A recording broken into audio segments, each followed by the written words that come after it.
you're surrounded by intellectual property, and oftentimes you don't even see it. In fact, you probably have intellectual property. Some of you that have recognized your intellectual property have your intellectual property, but many of you may be thinking or may be looking around saying, I don't know that I have any intellectual property, or how do you create intellectual property? But oftentimes, you've already got the intellectual property. You just don't recognize it. And oftentimes, it hides in plain sight in many times.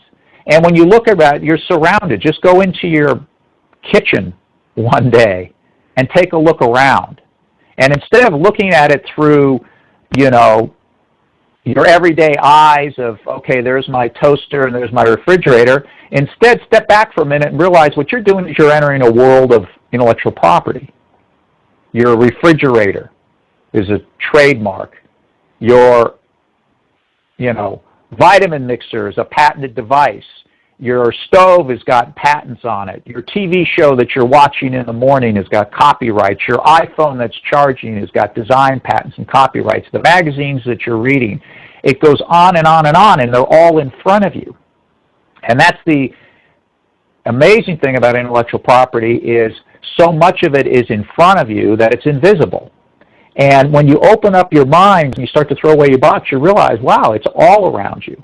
And it gets you thinking in many different ways. That's the most creative thing, is if one of the things that you can take away from our discussion today is the ability to now step outside and go and look at everything that surrounds you in a different way as intellectual property.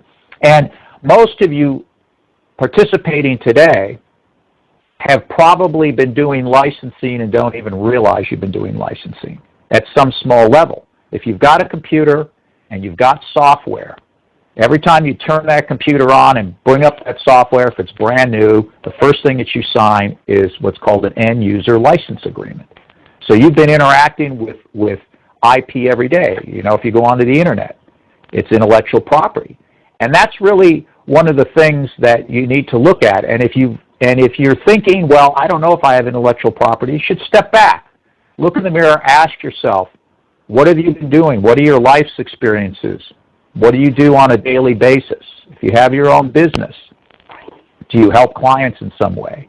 Do you service them? Have you done a certain technique? Do you cut hair in a certain way? Is there something that you do that's different? Do you have a certain coloring technique that your clients come to you for, and you do it over and over again, and they come back to you because you're the only one who can do it?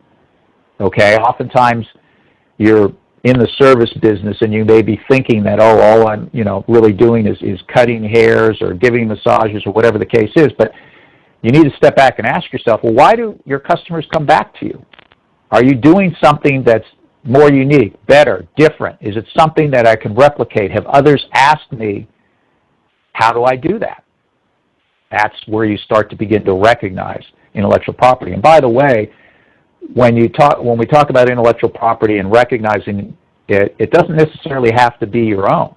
You can be out and you can see other intellectual property that they can't see either.